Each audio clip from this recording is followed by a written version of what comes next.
Halo guys, selamat datang di channel ini dan saya akan menceritakan sebuah film yang berjudul Killzone 2 tahun 2015. Pertama sih pas saya nonton dibuat pusing sendiri, tapi pas setengah durasi sampai akhir gitu, saya dibuat tegang karena alurnya semakin seru dan cukup beradrenalin. Alhasil karena saya tidak mau menikmati ketegangan ini sendirian dan saya memutuskan akan berbagi kepada kalian. Oke lah, tanpa berlama-lama mari kita langsung bahas alur ceritanya.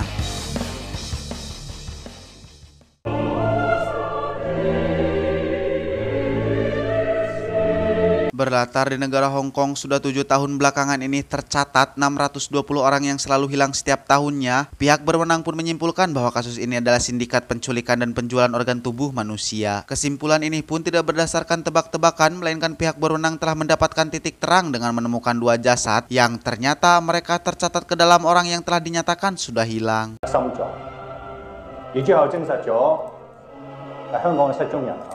Pihak berwenang pun tidak ingin bertindak gegabah dengan langsung menyergap para kartel tersebut, melainkan mereka ingin menguak lebih dalam terlebih dahulu visi misinya dengan cara memasang mata-mata terlebih dahulu.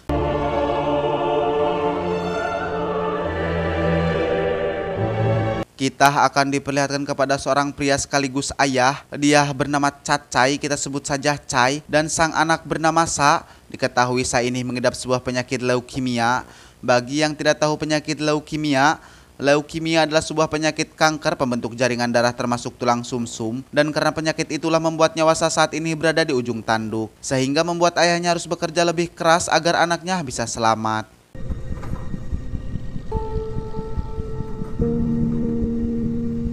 Sebenarnya sang dokter telah mendapatkan seorang pendonor untuk Sa, namun sang dokter kesulitan untuk menghubunginya. Untuk itu Cai pun meminta nomor telepon dan data diri si pendonor kepada sang dokter agar dirinya bisa berkomunikasi langsung dengan si pendonor. Namun sayang karena identitas pendonor itu bersifat privasi, sang dokter pun tidak bisa memberikan apa yang Cai minta. Dikarenakan kasih sayang yang begitu besar kepada sang anak, Cai pun nekat mencuri berkas yang berisikan identitas si pendonor.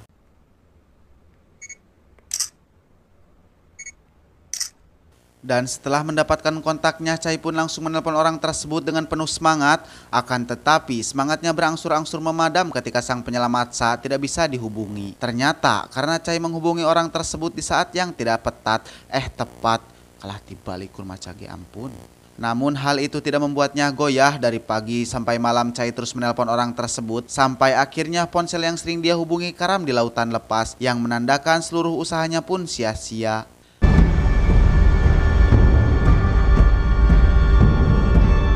Dia bernama Ko Chun, seorang kepala syarif, di mana dia saat ini sedang membawa seorang narapidana yang berasal dari Cina untuk dipenjarakan di sana. Dan narapidana ini bernama Chan Chai Kit, kita sebut saja Kit, dan di sini sudah terlihat jelas bahwa ternyata Kit telah dijebak oleh kepala sipir itu sendiri. Meski Kit adalah seorang polisi dari Cina, namun tetap mudah bagi Ko Chun untuk menangkap dan membuatnya membusuk di penjara. Dan alasan Ko Chun menangkapnya karena Kit telah mengacaukan bisnisnya di Cina. Tidak terima dengan hal itu, Kit langsung mengamuk sejadi-jadinya dan membuat beberapa polisi terluka karenanya. Melihat hal itu, Cai langsung unjuk kemampuan di depan bosnya, dan Kit dengan mudah dapat dikalahkannya.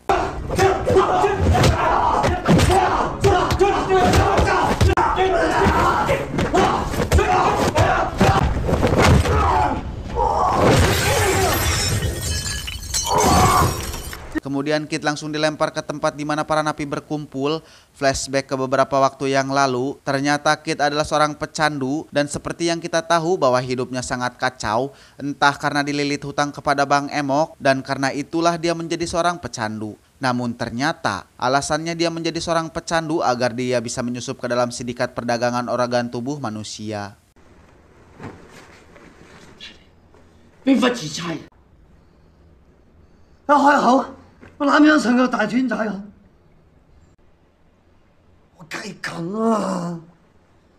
Perkenalkan, dia bernama Hung, seorang bos besar sindikat penjualan organ tubuh manusia, di mana dia saat ini sedang berjuang mati-matian untuk melawan penyakitnya, yakni penyakit jantung, dan sangat membutuhkan donor jantung untuk kesembuhannya. Akan tetapi golongan darah yang langka membuat dia kesulitan untuk mendapatkan apa yang diinginkannya. Dan beruntung dia memiliki seorang adik yang mempunyai berbagai kesamaan termasuk golongan darah yang sama dan dapat membantu Hung untuk bertahan hidup. Kemudian Hung mengajak adiknya untuk makan bersama di sebuah rumah makan dan adik Hung kita sebut saja Hang. Di sana Hung mengajaknya pergi ke Thailand untuk membuatkannya sebuah jantung buatan karena jantung milik Hang akan menjadi jantung milik Hung seutuhnya.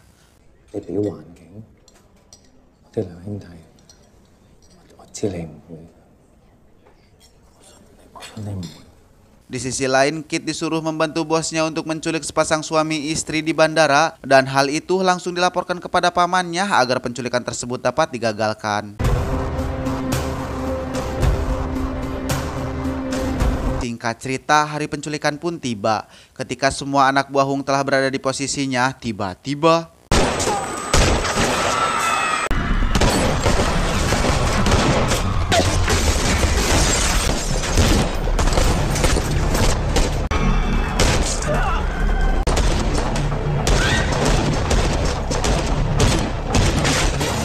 ya, aksi tembak-tembakan pun terjadi dan dari kejadian itu istri Hang tewas di sana dan penyamaran Kit pun terbongkar di sana. Sementara itu Hang berhasil diamankan oleh para polisi, tetapi sebagai gantinya Kit harus dibawa oleh mereka ke Thailand. Di perjalanan Kit ditelepon oleh seseorang, namun anak buah Hung langsung membuang ponsel miliknya. Dan di sini terkuaklah sebuah fakta bahwa orang yang ditelepon oleh Chai adalah Kit itu sendiri. Kemudian di saat mereka pindah ke kapal lainnya yang lebih besar, tiba-tiba anak buah Hung yang ada di kapal tersebut langsung membantai mereka dan malah menyisakan Kit yang seorang pengkhianat di antara mereka.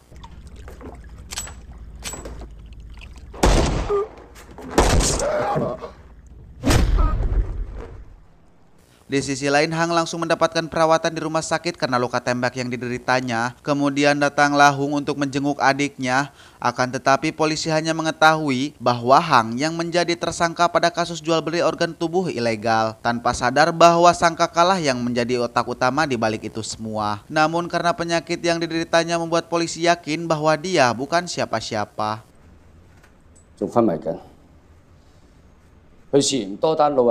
Ketika Paman Kit sedang berinteraksi dengan Hung, tiba-tiba ada panggilan untuknya yang berisikan ancaman untuk membunuh Kit jika Hang tidak dikembalikan kepada mereka. Kemudian berganti ke masa kini dan terlihat saat sedang bersama ayahnya di rumah sakit, dia secara tiba-tiba meminjam handphone ayahnya dan menginstalkan sebuah aplikasi yang bernama Google Translate. Polis,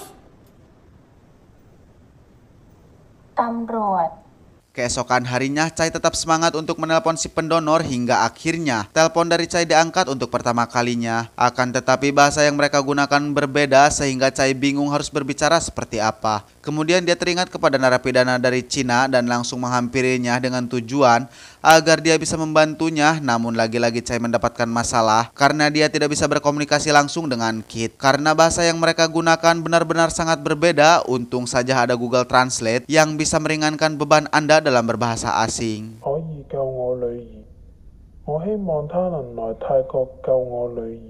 Akhirnya mereka berdua mulai berkomunikasi satu sama lain dengan bantuan Google Translate tersebut. Namun kenyataan pahit kembali menimpa Chai karena orang yang dia hubungi itu bukan pemilik asli ponsel tersebut.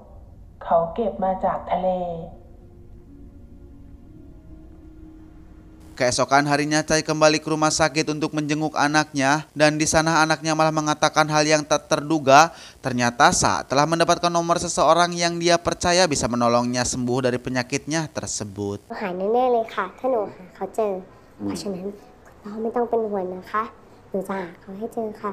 Lanjut, kini Paman Kit mulai akrab dengan Hung karena seiringnya mereka berbicara saat menjenguk adiknya Hung yaitu Hang. Kemudian dia bercerita bahwa dia memiliki sebuah penyakit jantung dan hanya adiknya lah yang bisa menyelamatkan dirinya. Dan sebelum mereka beranjak, Hung memberikan sebuah video berisikan keponakannya yang sedang disiksa. Melihat hal itu, Paman Kit langsung murka.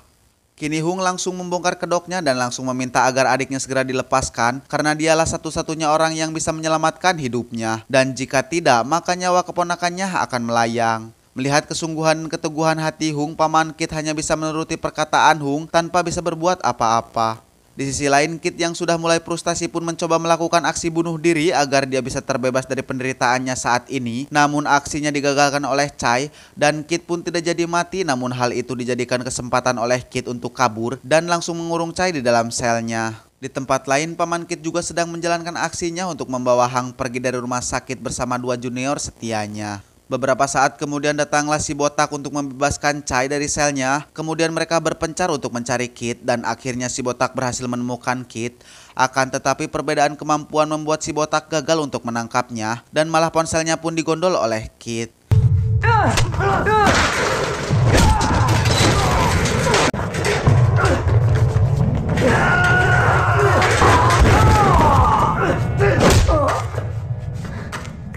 Kemudian dia langsung pergi ke ruang kontrol dan membebaskan semua narapidana di sana.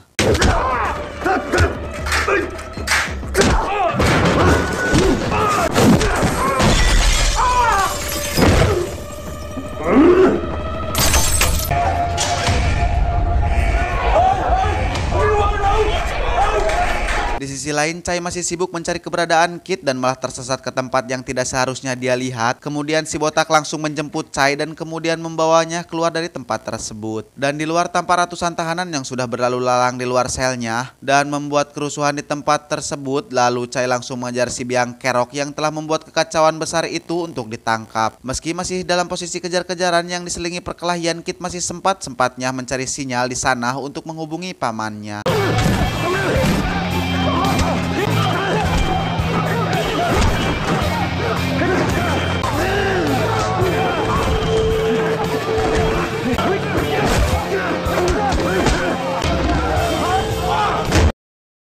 Dan akhirnya Kit berhasil ditangkap kembali oleh Chai dan keadaan penjara pun sudah mulai kondusif kembali. Akan tetapi sebelum Kit tertangkap, dia berhasil menghubungi pamannya sehingga pamannya bisa langsung melacak keberadaan di mana Kit berada.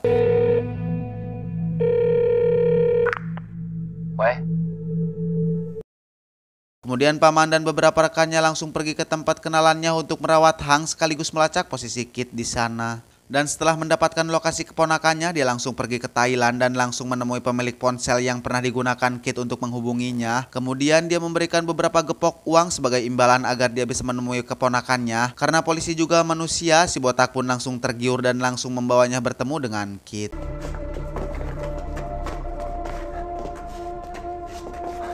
Akhirnya setelah sekian lama Kit dapat kembali bertemu dengan paman kesayangannya.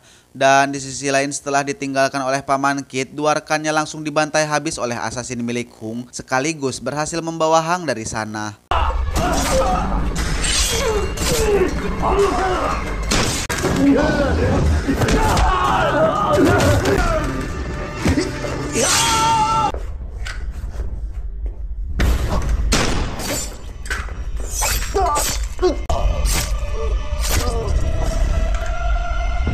Sementara itu, Kit dan pamannya diketahui oleh Kochun dan langsung ditangkap saat itu juga. Kemudian setelah mereka berdua ditangkap dan akan dibunuhnya saat itu juga, lalu Chai dan si botak disuruh membunuh paman Kit sebagai bukti kesetiaan mereka kepada kepala sipir yang pika sebelen. Kemudian Chun membawa seorang anak perempuan yang bisa menyelamatkan Sa apabila Chai bersedia membunuh mereka berdua. Namun karena Chai tidak sanggup melakukan hal jahanam itu, si botak pun langsung mengambil langkah dan hendak membunuh paman Kit.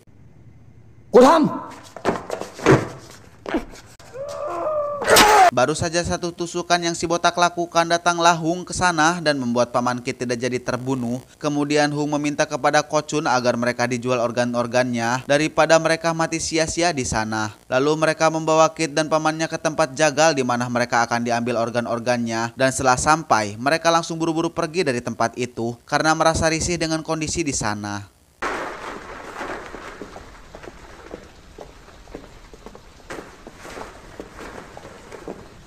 Dan setelah kepergian Chai, Kit dan pamannya langsung bergerak cepat untuk kabur dari sana meski harus melawan belasan tukang jagal yang siap membunuh mereka berdua.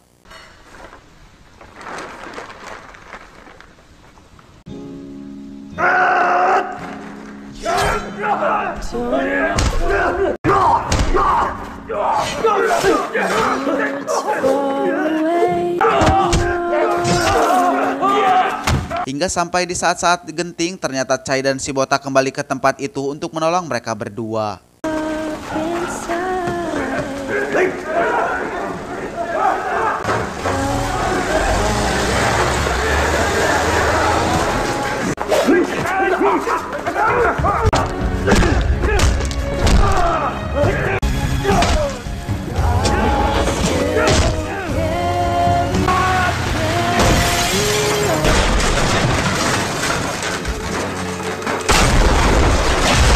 Meski Kit, pamannya, dan si botak berhasil selamat, tapi Chai terpaksa harus tertangkap agar mereka semua bisa kabur dari sana. Lalu mereka bertiga langsung pergi ke rumah sakit untuk mendapatkan perawatan yang intensif. Kembali kepada saat ternyata orang yang selalu dia hubungi bukanlah pemilik ponsel tersebut karena dia hanya menemukan ponsel tersebut di laut. Kemudian dia langsung memberikan foto pemilik ponsel tersebut agar lebih mudah mencari informasi tentangnya. Dan secara kebetulan Sa bertemu dengan orang tersebut yang ternyata adalah Kit, orang yang selalu bersama ayahnya sepanjang waktu, dan orang yang selalu Chai hubungi adalah Kit itu sendiri.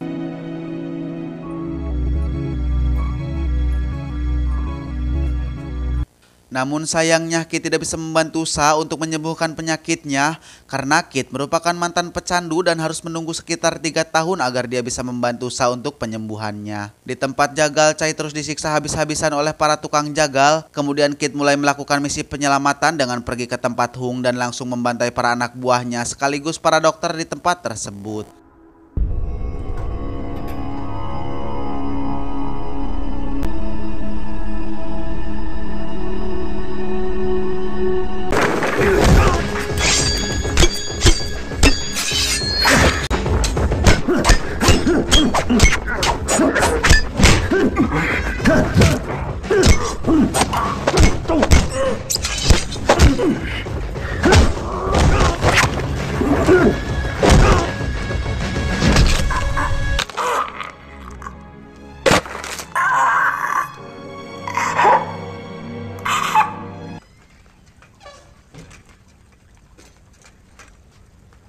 Lalu di tempat jagal, Chun datang ke tempat itu dan meminta anak buahnya memutilasi tubuh Chai dan dijadikan untuk pakan gogog. Namun tiba-tiba Ko Chun mendapatkan panggilan dari Hung untuk membawa Chai ke tempatnya saat itu juga karena ternyata Kit sudah berada di tempat itu dan menjadikan Hung sebagai sandranya.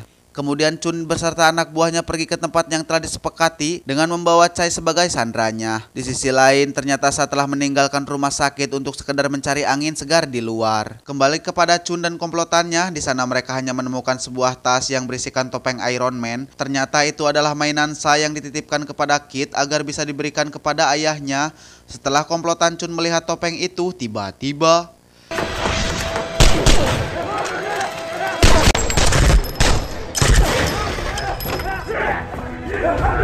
ya, Kit langsung mematikan listriknya dan langsung menyerang mereka semua. Dan setelah pengawasan Chai semakin longgar dan kesempatan itu digunakannya untuk melepaskan diri dan membantu Kit melawan para komplotan si Ko Chun.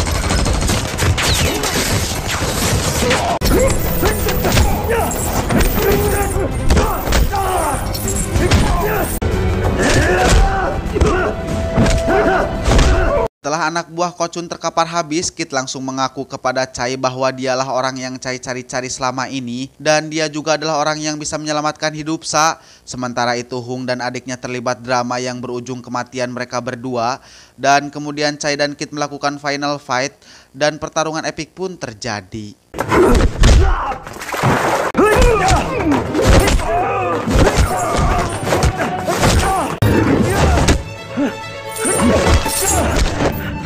Serangan demi serangan terus mereka layangkan kepada Ko Chun, akan tetapi serangan mereka berdua sama sekali tidak mempan kepada Ko Chun dan tidak ada satupun serangan mereka yang mengenainya.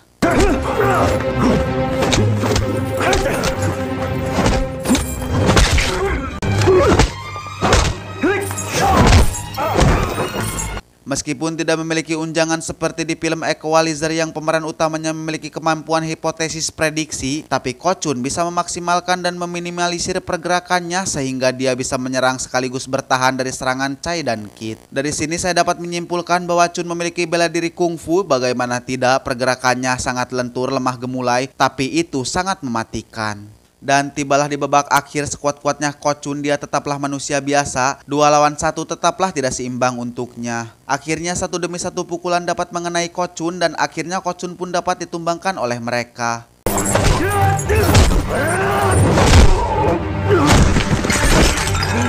Namun Ko Chun masih bisa berdiri dan sekarang dia mengeluarkan 2 buah senjata jarum kecos berukuran besar untuk melawan mereka berdua. Dan dengan jarum itu Ko Chun dapat membuat Chai sekarat karenanya.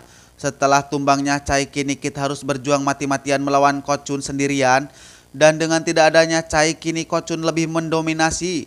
Dan Kit langsung dihajar dan ditendangnya hingga keluar dari gedung itu.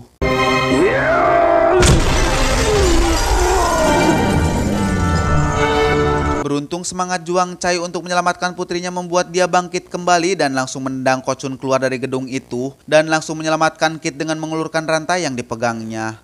Akan tetapi Ko Chun langsung mengambil kesempatan itu dan membiarkan Kit jatuh sendirian. Tidak kehabisan akal, di saat-saat yang sangat genting Kit langsung meraih dasi yang Chun pakai sehingga Kit dan Ko Chun bergelantungan di sana. Dan akhirnya Ko Chun pun harus mati karena tercekik oleh dasinya sendiri yang ditarik oleh Kit. Di sisi lain Samalah keluyuran hingga pinggiran hutan. Di sana dia menggali dan menanam pohon di sana. Tapi tiba-tiba datanglah serigala hitam jelmaan Galang dari film GGS yang entah punya niatan apa di sana. Singkat cerita, pagi pun tiba. Terlihat Sayang ternyata masih baik-baik saja. Kemudian datanglah ayahnya disusul dengan Kit ke sana. Dan sepertinya mereka telah selamat dari insiden pada malam itu. Singkat cerita, kini Sa sudah tumbuh dewasa dan tamat. Mohon maaf ya guys sebelumnya jika kualitas rekotan saya kurang bagus dan bersih. Karena ada suara storing, maklumlah saya bukan orang kaya yang ponselnya berkualitas dan mahal. Saya mah apa atuh cuma pakai ponsel yang harga 1 jutaan, second lagi. Mana itu juga bukan ponsel pribadi saya. Ya sudahlah, cukup sekian bacotan dan bualan dari mulut saya yang sudah berbusa ini. Saya ucapkan wassalamualaikum warahmatullahi wabarakatuh.